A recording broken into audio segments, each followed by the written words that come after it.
This is the Emergency Medical Minute, sponsored by Mile High Ambulance.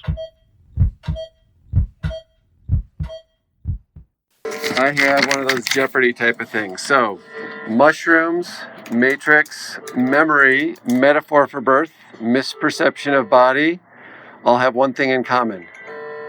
This is a hard one. Okay, so let's do let's do the memory one, and I'll give you a quote for the memory one. It's a poor sort of memory that only works backwards. Who said that one? That's a hard one. You have to be like a literary genius, okay? How about this one?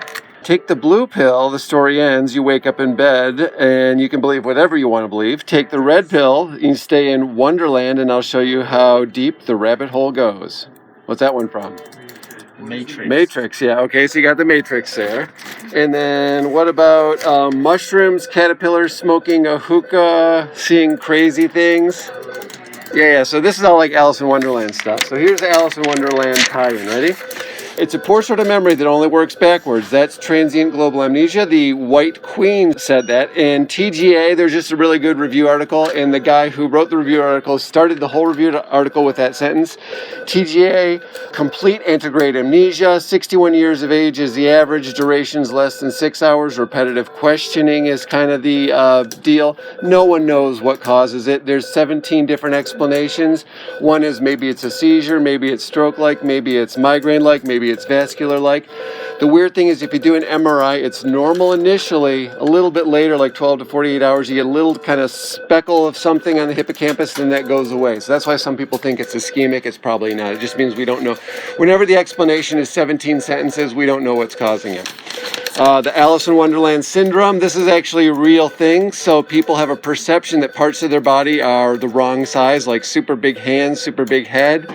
It's associated with migraine, temporal lobe epilepsy, and brain tumors. And then, let's see, what are my other ones? The Matrix, we covered that. Drugs, mushrooms. So everyone thought Alice in Wonderland was related to drug use because, she has a potion, she eats mushrooms, and she sees crazy things. The caterpillar smoking a hookah. As it turns out, Lewis Carroll, he's the dude who wrote Alice in Wonderland. He's a mathematician, 1860s.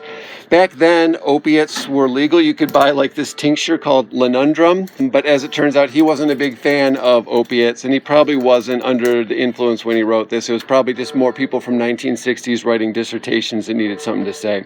Here's another interesting thing, birth metaphor. It's like Alice in Wonderland's like a metaphor for birth. Alice travels down the rabbit hole. That's like conception. She's growing up in this confined space. Remember, she starts getting bigger. That's pregnancy. Drinking potions. That's like amniotic fluid. And escaping to explore a scary world. That's childbirth. And that's the end. We'd like to thank our sponsor, Health One Continental Division, and Swedish Medical Center for their financial contributions to the EMM.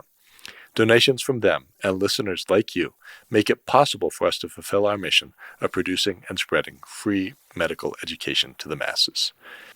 If you enjoy our show, please consider making a one-time or recurring donation to help cover our operational costs and keep the EMM awesome.